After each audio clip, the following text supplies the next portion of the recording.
Class 6। আশা করি তোমরা সবাই ভালো আছো। আজকে আমি আবার আরেকটা ভিডিও নিয়ে এলাম তোমাদের জন্য। কোষে দেখি 1.2 এর অঙ্ক করাবো লসাগু গসাগুর ওপরে। এর আগে এই কোষে দেখি 1.2 এই এক্সারসাইজটার আমি দুটো ভিডিও করেছি। একদম প্রথম থেকে 10 অবধি অঙ্ক ওখানে করানো ছিল, আর আরও অনেক কিছু বোঝানো ছিল এক্সট্রা। আর আজকে আমি 11 নম্বর অঙ্ক থেকে শুরু করছি, আর এটা হলো আমার তাহলে পার্ট 3 ভিডিও। কোন চ্যাপ্টারের ওপর? না, কোষে দেখি 1.2 এই অধ্যায়ের ওপরে। ঠিক আছে, 11 নম্বর অঙ্কটা কি বলেছে? গসাগু আর লসাগু নির্ণয় করো। গসাগু লসাগু নির্ণয় করা আগে আমি তোমাদের শিখিয়েছি, এখানে আবার দেখিয়ে দিচ্ছি। গসাগু করার জন্য ভাগ পদ্ধতিতে আমরা দেখো 28 আর 49-এর করতে বলেছে, আর 70-এর তিনটে সংখ্যা 28, 49, 70 এর লসাগু করতে হবে, গসাগু করতে হবে। আচ্ছা, লসাগুটা আগে দেখে নিই। ডান দিকে দেখো আমরা কি করি। লসাগু করার জন্য আমরা এই তিনটে সংখ্যাকেই একটা সংখ্যা দিয়ে ভাগ করলে মিলে যায়, একটু ছোট মৌলিক সংখ্যা দিয়ে আমরা শুরু করি সাধারণত, সেই চেষ্টাটা করি। তো আমরা এখানে প্রথমে দেখছি যে 2 দিয়ে যায় কি না। তিনটের মধ্যে দুটোও যদি যায় তাহলেও কিন্তু হবে। তো আমরা 2 দিয়ে 28কে ভাগ করলে হয় 14, 49কে ভাগ করলে মেলে না 2 দিয়ে। এটা তো অড নাম্বার, মানে অযুগ্ম সংখ্যা, কি বেজোড় সংখ্যা 49, তাই 2 দিয়ে ভাগ করে মিলল না। 70কে 2 দিয়ে ভাগ করলে হচ্ছে 35, 35। ঠিক আছে, এবার এই তিনটে যে সংখ্যা দেখো, তিনটে সংখ্যাকে 7 দিয়ে ভাগ করলে মিলে যায়। 7 দুগুণে 14, 7 7 49, 5 7 35। এবার দেখো তিনটে সংখ্যা আলাদা আলাদা, 2 7 5। এদের এমন কোনো সংখ্যা পাওয়া যাবে না যেটা দিয়ে ভাগ করলে তিনটে বা দুটো অন্তত মিলে যায়, কারণ 2 দিয়ে ভাগ করলে শুধু 2, 2কে 2 দিয়ে ভাগ করলে 1 হয়, ভাগফল পাবো। কিন্তু 2 দিয়ে 7কে ভাগ করা যায় না, 5কে ভাগ করা যায় না, এরকম একই রকমভাবে 7 দিয়েও করা যায় না, 5 দিয়ে। তাহলে এখানে আমরা থেমে গেলাম। তাহলে লসাগু কী হবে? সব কটা সংখ্যা গুণ করে নিতে হবে। সবগুলো গুণ করলাম, উত্তর হলো 980। এবার গসাগু কী করে করতে হয়? ভাগ পদ্ধতিতে 28 দিয়ে, মানে সবচাইতে ছোট সংখ্যাটা দিয়ে তার থেকে যে বড় সংখ্যা সেটা দিয়ে ভাগ করতে হয়। 28 দিয়ে 49কে ভাগ করলে 28 একে 28, এবার অবশিষ্ট আছে 21, 21 দিয়ে আবার 28কে ভাগ করতে হবে, করে 7 অবশিষ্ট হলো। 7 দিয়ে আবার 21কে, প্রতিবারে ভাজকটাকে ভাগ করে যেতে হবে, কেমন? তো 7 দিয়ে 21কে ভাগ করলাম, 3 7 21। যখনই মিলে গেল তখন বুঝতে পারলাম যে 28 আর 49-এর লসাগু হচ্ছে 7। এবার দেখতে হবে 7 দিয়ে তৃতীয় সংখ্যাটাকে ভাগ করলে মিলে যায় কিনা। 7 10কে 70 মিলে গেল, তাহলে 7ই হলো উত্তর, অর্থাৎ গসাগু হলো 7 আর লসাগু হলো 980। তোমরা একটা জিনিস দেখতে পাচ্ছ, এখানে তিনটে সংখ্যা দেওয়া ছিল 28 49 70, তার গসাগু হয়েছে 7 আর লসাগু হয়েছে কিন্তু 980, অনেক বড়। এই উদাহরণটা থেকে এছাড়া আরও অঙ্ক করবে, দেখবে সবসময় গসাগু হচ্ছে যে সংখ্যাগুলো দেওয়া থাকে তার থেকে ছোট হয়। বড় জোর তার কোনো একটা যেটা সবচাইতে ছোট তার সমান হতে পারে, কিন্তু কখনো বড় হবে না। যে সংখ্যাগুলো দেওয়া আছে তার থেকে বড় হয় না। লসাগু কিন্তু অনেক বড় হয়। কাজেই যখন প্রশ্নের অঙ্ক করবে এই বুদ্ধিটা মাথায় রাখতে হবে যে উত্তরটা কি ছোট হবে না বড় হবে, এটাও একটা পয়েন্ট। ঠিক আছে, সেটা অঙ্ক করার সময় আমি আবার বলে দেবো। 12 নম্বর অঙ্কে কী বলছে? সবচেয়ে ছোট সংখ্যা খুঁজি যা 18, 24, 42 দিয়ে বিভাজ্য।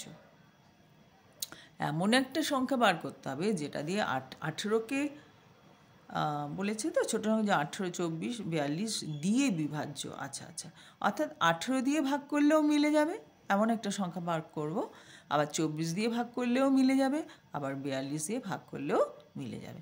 দেখো এখন অনেক সংখ্যা এরকম থাকতেই পারে, তো তাহলে তো অনেকগুলো উত্তর হয়ে যাবে। তো আমাদের সেই জন্য বলে দিয়েছে যত পাওয়া যায় তার মধ্যে সবচাইতে ছোটোটা বার করতে। ঠিক আছে, তো আমরা প্রথমে 18 দিয়ে বিভাজ্য সংখ্যা কি হতে পারে? না, 18 গুণিতক যে কোনো সংখ্যা। 18 গুণিতক সংখ্যা কাকে বলে? ধরো 18কে 1 2 3 4 দিয়ে যদি গুণ করে যায়, 18 নামটা পারো তোমরা। 18কে 18, 18 দুগুণে 36, 3 18 54। তো সবগুলো এই যে 54 বা 36 এগুলো সবই তো 18 দিয়ে ভাগ করলে মিলবে, কারণ এটা তো 18-র নামতা পড়েই পেয়েছি। তাহলে 18-র গুণিতক যে কোনো সংখ্যা 18-র দ্বারা বিভাজ্য হবে। এরকমভাবে 24 আর 42-এরও গুণিতক যে কোনো সংখ্যা 24 আর 42 দ্বারা বিভাজ্য হবে। আমাদের প্রশ্নটা বলেছে এমন সংখ্যা বার করতে হবে যেটা 18 দিয়েও বিভাজ্য হবে, 24 দিয়েও হতে হবে, 42 দিয়েও হবে, তার মধ্যে সবচাইতে ছোট। তো গুণিতক সংখ্যা হবে গুণিতকের মধ্যে সবচাইতে ছোট, তার মানে লঘিষ্ঠ সাধারণ গুণিতক বার করতে হবে। তো সেই জন্য আমরা লসাগু করলাম, করে লসাগু করে এই উত্তরটা বার হলো। তাহলে সবচেয়ে ছোট সংখ্যা হলো 504। তাহলে অঙ্কটা দেখে চিনতে হবে যেটা লসাগু হবে না গসাগু হবে। প্রথম হচ্ছে সবচেয়ে ছোট, এরকম বলা থাকলে একটা ধারণা করে নেবে লসাগু হবে, কারণ একটু আগের অঙ্কটায় বোঝালাম যে লসাগু কিন্তু কি বলে আমাদের গসাগুর উত্তরটা কি আসে, লসাগুর উত্তরটা কি আসে সেটা একটু আগে বুঝিয়েছি। আর এখানে বলেছে সবচেয়ে ছোট সংখ্যা খুঁজি যা 18, 24, 42 দিয়ে বিভাজ্য, মানে ওই সংখ্যাটাকে 18 দিয়েও ভাগ করলে মিলবে, তার মানে 18 গুণিতক হবে সেই সংখ্যাটা, আবার সেই সংখ্যাটাকে 24-এরও গুণিতক হতে হবে, তার মানে আবার 42-এরও গুণিতক হতে হবে, তিনটে সংখ্যারই গুণিতক হতে হবে, তার মানে সাধারণ গুণিতক ওটা একটা, আবার তার মধ্যে সবচেয়ে ছোটটা বার করতে হবে, সেই জন্য লঘিষ্ঠটা বার করবো, তাই এটা উত্তর হলো। নেক্সট 13টা হচ্ছে সবচেয়ে বড় সংখ্যা খুঁজি যা দিয়ে 45 আর 60কে ভাগ করলে কোনো ভাগশেষ থাকবে না। আচ্ছা, তাহলে কি বলেছে, এমন একটা বড়, এখানেও দেখো সবচেয়ে বড় সংখ্যা বললেই আমরা বুঝে নেব এটা গসাগুই হবে, কিন্তু তাছাড়াও যুক্তি দিয়ে বুঝতে হবে। বলছে সবচেয়ে বড় সংখ্যা খুঁজি যা দিয়ে 45 আর 60কে ভাগ করলে কোনো ভাগশেষ থাকবে না, অর্থাৎ ওই সংখ্যাটা দিয়ে 45কে ভাগ করলেও মিলে যাবে, আবার 60কে ভাগ করলেও মিলে যাবে। তা 45-এর যত গুণনীয়ক আছে, অর্থাৎ 45কে যদি আমরা ভাঙি, উৎপাদকে ভাঙি, যে সংখ্যাগুলো পাবো, ধরো 5 নং 45, এই 5 আর 9 তো গুণনীয়ক, তাহলে 5 দ্বারাও বিভাজ্য 45, আবার 9 দ্বারাও বিভাজ্য, এরকম করে 60-এরও বার করতে পারি। হ্যাঁ, এবার তাহলে আমরা কি বার করছি, 45 এবং 60 দুটোকেই ভাগ করে মিলবে এমন সংখ্যা বার করতে হবে। তাহলে সাধারণ গুণনীয়ক বার করতে হবে, যে গুণনীয়কটা 45-এরও গুণনীয়ক, আবার যে গুণনীয়কটা 60-এরও গুণনীয়ক, তাহলে ওই গুণনীয়ক দিয়ে 45কে ভাগ করলেও মিলে যাবে, 60কে ভাগ করলেও মিলে যাবে। এবার তার মধ্যে বলেছে সবচেয়ে বড়, তাহলে গরিষ্ঠ বার করতে হবে, অর্থাৎ গরিষ্ঠ সাধারণ গুণনীয়ক, অর্থাৎ গসাগু নির্ণয় করতে হবে। এগুলো আমি সব লিখে দিয়েছি। এবার নিচে আমরা 45কে 60 দিয়ে 45 দিয়ে 60কে ভাগ করলাম, করে করে ভাগ পদ্ধতিতে লসাগু বেরোলো 15, তাহলে উত্তর হচ্ছে সবচেয়ে বড় সংখ্যা হচ্ছে 15। ঠিক আছে, সবাই একটু দেখে নাও। আচ্ছা, নেক্সট পেজে চলে যাচ্ছি। 14 অঙ্কটা কি বলেছে, দুটো সংখ্যার লসাগু আর গসাগু যথাক্রমে 252 আর 6, সংখ্যা দুটির গুণফল কত? তোমরা জানো, আগেই ফর্মুলা পেয়েছো, ক্লাস 5-এই শিখেছো যে লসাগু গুণ গসাগু সমান সমান হচ্ছে ওই সংখ্যা দুটির গুণফল। তো আমরা সেই ফর্মুলাটা লিখেছি, যেখানে লসাগু আর গসাগুর মান দেওয়া আছে, তাই লিখলাম 252 গুণ 6, এটা হচ্ছে সংখ্যা দুটোর গুণফল, বেরিয়ে গেল 1512। সেটাই আমাদের চেয়েছিল যে সংখ্যা দুটোর গুণফল কত, লসাগু গসাগু বলে দিয়েছে, তাই ওই দুটো গুণ করে আমরা বার করলাম। এবার বলেছে দুটো সংখ্যা লসাগু গসাগু যথাক্রমে 8 আর 280, একটি সংখ্যা 56 হলে অপরটি কত? তো আমরা জানি দুটো সংখ্যার গুণফল মানে হচ্ছে সংখ্যা দুটোর লসাগু ইন্টু গসাগু। তো লসাগু তো 8 আর 280 এগুলো বলে দিয়েছে, তো তাই জন্য 8 আর 280 গুণ করলাম। এবার একটা সংখ্যা বলে দিয়েছে 56, তাহলে দুটো সংখ্যার গুণফল যদি এটা হয় আর একটা যদি 56 হয়, তাহলে অপরটা বার করতে গেলে কি করতে হবে, 56 দিয়ে ভাগ করতে হবে। আমি এখানে 8কে 280 দিয়ে গুণ করে যে সংখ্যাটা হয় সেটা লিখিনি, কেননা ভাগ করার সময় কাটাকুটি হবে, তো তাহলে তখন ছোট হয়ে যাবে ব্যাপারটা, শুধু শুধু গুণ করে কেন সময় নষ্ট করব, তাই জন্য আমি এরমভাবে লিখেছি। এই জিনিসটা খুব ভালো করে বোঝো। যেমন ধরো 2 গুণ 5 সমান সমান 10, এবার 5টাকে হাত দিয়ে চেপে কেউ বললো, বলো তো এই সংখ্যাটা কি? তুমি ডান দিকে দেখছো 10 হচ্ছে গুণফল, আর এদিকে দেখছো একটা সংখ্যা রয়েছে 2, তুমি বললে 2 দিয়ে ভাগ করলেই হয়ে যাবে, যেহেতু দুটো সংখ্যার গুণফল জানি আর একটা সংখ্যা জানি। তো এখানেও তাই দুটো সংখ্যার গুণফল হয়ে গেল 8 গুণ 280, একটা সংখ্যা জানি বলে 56 দিয়ে ভাগ করলাম, এটা হলো উত্তর। এবার 16টা দুটো সংখ্যার গসাগু 1, সংখ্যা দুটো লিখো।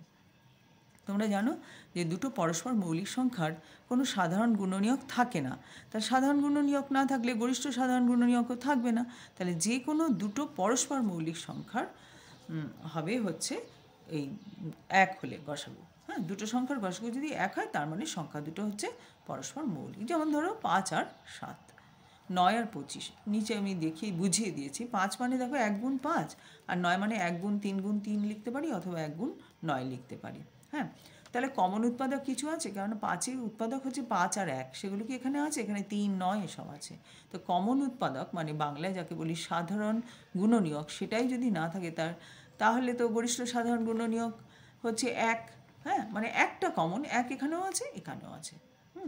তাহলে দুটো পরস্পর মৌলিক সংখ্যার ক্ষেত্রে আমাদের এই দুটো সংখ্যার গসাগু হবে 1।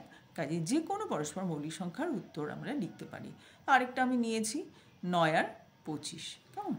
ঠিক আছে, তো এই যে এই যে 5 আর 7 আগেরটার উত্তর, আর পরেরটা 9 আর 25। 9 মানে 1 গুণ 9 বা 3 গুণ 3, আর 25 মানে 5 গুণ 5। কোনো কমন উৎপাদক এখানে নেই, তাই জন্য এটা হবে না। আচ্ছা, 17 নম্বর অঙ্ক, 48টি রসগোল্লা ও 64টি সন্দেশ কোনোটি না ভেঙে সবচেয়ে বেশি কতজনকে সমান সংখ্যায় দেওয়া যাবে? কোনোটাই ভাঙা যাবে না। আর ওইটাও খেয়াল করো, সবচেয়ে বেশি সংখ্যায় বললে বুঝে যাব গরিষ্ঠ সাধারণ গুণনীয়ক, এটা একটা বোঝার কায়দা। আর একটা ব্যাপার সবসময় যে গসাগুটা দেখবি উত্তরটা ছোট হয়, তো অত যে কটা রসগোল্লা তার থেকে বেশি লোককে তো দেওয়া যাবে না, তো 48-এর থেকে ছোটই হবে উত্তরটা, তার মানে কিন্তু গসাগু হবে। এই দুটো পয়েন্ট থেকে আমরা চট করে বুঝে যাই। আর আরেকটা জিনিস বুঝতে পারছি যে একটাও না ভেঙে সবাইকে ভাগ করে দিতে হবে, মানে যতজনকে ধরবো, তো যতজনকে ভাগ করে দেওয়া মানে ধরো যদি 2জনকে ভাগ করে দেওয়া যায় কি 4জনকে, তার মানে কি 4 দিয়ে 48 বিভাজ্য হবে, আবার 4 দিয়ে 64কেও বিভাজ্য হবে, এরকম। অর্থাৎ যে সংখ্যাটা উত্তর বেরোবে সেটা দিয়ে 48ও বিভাজ্য হবে, আবার 64 বিভাজ্য হবে। তা কোন সংখ্যার দ্বারা বিভাজ্য হয় এটা সবসময় মনে রাখবে, যে যখন আমরা গুণনীয়ক বার করি, ধরো 10-এর গুণনীয়ক কি 2 গুণ 5, তো 2 আর 5 হচ্ছে 10-এর গুণনীয়ক, তার মানে কি 10 2-এর দ্বারা বিভাজ্য। অর্থাৎ গুণনীয়ক বার করা মানেই সেই সংখ্যাগুলো দ্বারা ওই সংখ্যাটা বিভাজ্য হয়। তাহলে 48 আর 64 যদি গুণনীয়ক বার করি তাহলে সেই সংখ্যা দ্বারা বিভাজ্য হবে। এবার 48-এরও গুণনীয়ক হতে হবে, 64-টিরও গুণনীয়ক হতে হবে, তার মানে সাধারণ গুণনীয়ক বার করব, আর সবচেয়ে বেশি বলেছে বলে গরিষ্ঠ সাধারণ গুণনীয়ক নির্ণয় করব। আমরা জাস্ট এটা লিখলেই হয়ে যাবে। এবার আমরা বার করলাম, ভাগ করে গসাগু হয়েছে 16, তাহলে 16 জনের মধ্যে 48টি রসগোল্লা আর 64টি সন্দেশ সমানভাবে ভাগ করে দেওয়া যাবে। তো নিজেরাই দেখো না, 16 জনকে 48টা রসগোল্লা দিতে গেলে কী করবো, সবাইকে 3টে করে দিতে হবে, 3 16 48, আবার সন্দেশও এর সঙ্গে দিতে হবে, সন্দেশটাও যাতে সমানভাবে পায়। এবার 16 দিয়ে 64কে ভাগ করলে হয় 4, তাহলে 3টে রসগোল্লা আর 4টে করে সন্দেশ দেবে। ঠিক আছে, বোঝা গেল? অন্য কোনো সংখ্যা যদি হতো তাহলে কিন্তু এটা হতো না, দেখা যেত রসগোল্লাটা গোটা গোটা দিতে পারছো, সন্দেশটা দেওয়ার বেলায় ভেঙে ভেঙে দিতে হচ্ছে, এই জন্যই আমাদের গসাগু নির্ণয় করতে হলো। এবার 18 অঙ্কটা দেখো, বিভাস ও তার বন্ধুরা মিলে 8 জন অথবা 10 জন করে সদস্য নিয়ে নাটকের একটা দল তৈরির কথা ভাবলো। কমপক্ষে কতজন থাকলে উভয় প্রকার দল তৈরি করতে পারবে? মানে ব্যাপারটা কি, ওরা একটা নাটক করবে, তো 8 জনও লাগতে পারে নাটকটা করতে, আবার হয়তো 10 জনও লাগতে পারে, ঠিক বুঝতে পারছে না প্রথমে। তাই ভাবলো যে তাহলে আমাদের অনেকগুলো দল করে যদি করতে চাই নাটকটা, তাহলে এমন সংখ্যক লোক নিই যেটা নিলে 8 জনেরও গ্রুপ করতে পারবো, আবার 10 জনেরও গ্রুপ করতে পারবো। এই কথার মানে কি? এই কথার মানে হচ্ছে যে সংখ্যাটা নেব সেটা 8-এরও গুণিতক হবে, আবার 10-এরও গুণিতক। কোনো সংখ্যা যদি যার গুণিতক হয়, ধরো 8-এর গুণিতক কে, 8-একে 8, 8 দুগুণী 16, 16 হচ্ছে আরও পরপর চলবে গুণিতক, 16 হচ্ছে 8, ধরো 8-এর গুণিতক, তার মানে কি 16 8 দ্বারা বিভাজ্য। অর্থাৎ 16 জন নিয়ে যদি তুমি দলটা তৈরি করতে, তাহলে দুটো দল করতে পারবে, 8 8 8 আর 8, একটা দল 8 জন, একটা দল 8 জন। এবার শুধু 8 জন নিলে হবে না, যদি 10 জন করে হয় তাহলে সেই অপশানটা, সেই চিন্তাটাও মাথায় রাখতে হবে। তাহলে 8 ও 10-এর সাধারণ গুণিতক নিতে হবে, আর কমপক্ষে বলেছে বলে লঘিষ্ঠ সাধারণ গুণিতক বার করতে হবে, অর্থাৎ লসাগু বার করতে হবে। তাই আমরা এটা লিখলাম, লসাগু বার করলাম, করে উত্তর হলো 40। কমপক্ষে 40 জন থাকলে তাহলে উভয় প্রকার দল তৈরি করতে পারবে। দেখো তুমি 8 দিয়ে 40কে ভাগ করো, 5 8 40, 5টা গ্রুপ হবে। 10 দিয়েও করতে পারো, 4 10 40। এবার 19-এরটা, যদুনাথ বিদ্যামন্দির স্কুলের 6ষ্ঠ শ্রেণীর ছাত্রছাত্রীদের স্কুলের বাগানে লাগাবার জন্য কেমন কি করেছে, চারা পাঠানো হয়েছে পঞ্চায়েত থেকে। এবার চারাগুলো লাগাতে গিয়ে দেখা হলো বেশ মজার, চারাগুলোকে যদি 20টা করে সারিতে লাগাই তাহলেও মিলে যাচ্ছে, অসুবিধা হচ্ছে না, কোনো এক্সট্রা হচ্ছে না বা কম পড়ছে না, বা 24টি বা 30টি করে সারিতে লাগালেও তাই হচ্ছে, প্রতি ক্ষেত্রে সমান চারা গাছ থাকছে। তাহলে কমপক্ষে কতগুলো চারা পাঠিয়েছিল? হ্যাঁ, তাহলে এখানে বুঝতে পারছো যে কটা চারা গাছ পাঠানো হয়েছে সেই সংখ্যাটা 20 দ্বারা বিভাজ্য হবে। 20 দ্বারা বিভাজ্য হলে তবেই তো সব লাইনে, যে কটা লাইনই হোক না কারণ সব কটা লাইনে 20 20 করে রাখা যেতে পারে। আবার 24 দ্বারাও বিভাজ্য হতে হবে, যাতে আমি যদি 24টা করে লাগাতে চাই তাহলে যাতে প্রত্যেকটা লাইনে 24টা করে পাই। আবার আমি যদি ভাবি না 30টা করে লাগাবো, তাহলে প্রত্যেকটা লাইনে 30টা করে থাকতে হবে, অর্থাৎ ওই সংখ্যাটি 30 দ্বারাও বিভাজ্য হতে হবে। অর্থাৎ যে উত্তরটা হবে, যে সংখ্যাটা আমরা বার করব সেটা 20, 24 বা 30 দ্বারা বিভাজ্য হবে। এবার বলেছে তার মানে কোন সংখ্যাটা, এবার বলেছে কমপক্ষে কটি চারা পাঠানো হয়েছে, তার মানে লঘিষ্ঠ সাধারণ গুণিতক বার করতে হবে। আমরা জানি যদি এই তিনটে সংখ্যার একটা সাধারণ গুণিতক বার করি, সেই গুণিতকটা 20 দ্বারাও বিভাজ্য হবে, 24 দ্বারাও বিভাজ্য হবে, 30 দ্বারাও বিভাজ্য হবে। এবার সেই শুধু সাধারণ গুণিতক বার করলে হবে না, তার মধ্যে সবচেয়ে ছোট অর্থাৎ লঘিষ্ঠটা বার করতে হবে। তাই বার করলাম, করে উত্তর হলো 120।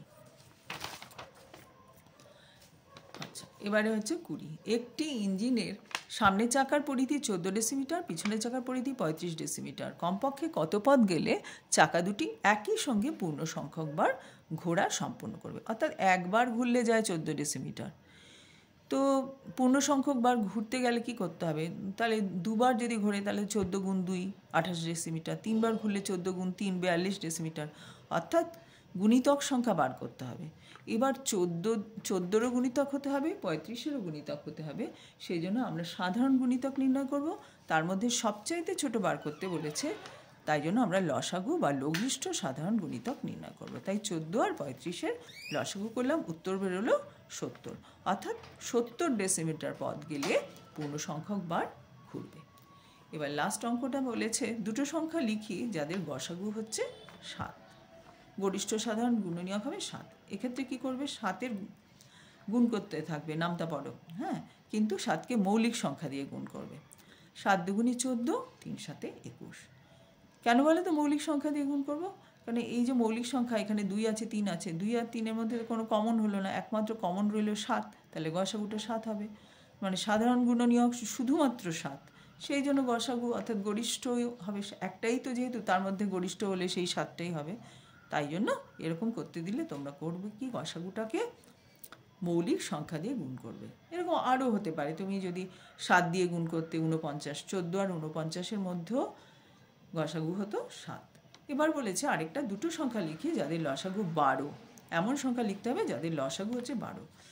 তো আমরা 12কে প্রথমে ভাঙালাম, উৎপাদক বা গুণনীয়কে ভাঙালাম, 2 দুগুণে 4, 3 4 12। এবার কি করলাম? দুটোকে এইদিকে রাখলাম, দুটোকে এইদিকে রাখলাম, কমন কিছু যাতে না হয়, মানে এখানে যে উৎপাদকগুলো থাকবে তার কোনো উৎপাদক যেন ডান দিকেও না থাকে। তাহলে আমরা এখান থেকে বুঝতে পারছি 12 4 দ্বারাও বিভাজ্য, আবার 3 দ্বারাও বিভাজ্য। তো আমাদের প্রশ্নে তো সেটাই বলেছে যে দুটো সংখ্যা লেখো যাদের লসাগু হচ্ছে 12। তো উত্তর হলো 4 আর 12। তোমরা নিজেরাও লসাগু করে দেখতে পারো। 4 আর 3, কারণ 4 আর 3-এর মধ্যে কোনো কমন ফ্যাক্টর নেই, কমন উৎপাদক বা গুণনীয়ক নেই। তাহলে লসাগু বার করতে গেলে তো সংখ্যা দুটোকে গুণ করতে হবে, সেই জন্য 4 গুণ 3 করে হয়ে গেল 12। খেয়াল রাখবে শুধু যখন এই যে এরকম গুনগুন করে লিখেছো, যে দুটো করে ভাগ করলে এদিকে দুটো ওদিকে দুটো, এই দুটোর মধ্যে কোনো সংখ্যা, ধরো 2 এখানে আছে, তো এখানে যেন 2 না থাকে, তাহলে কিন্তু হবে না, এরকমভাবে করতে হবে। তাহলে এখানেই শেষ করছি। আশা করি তোমরা বুঝতে পারলে, না বুঝতে পারলে আমাকে অবশ্যই জানাবে। Thank you.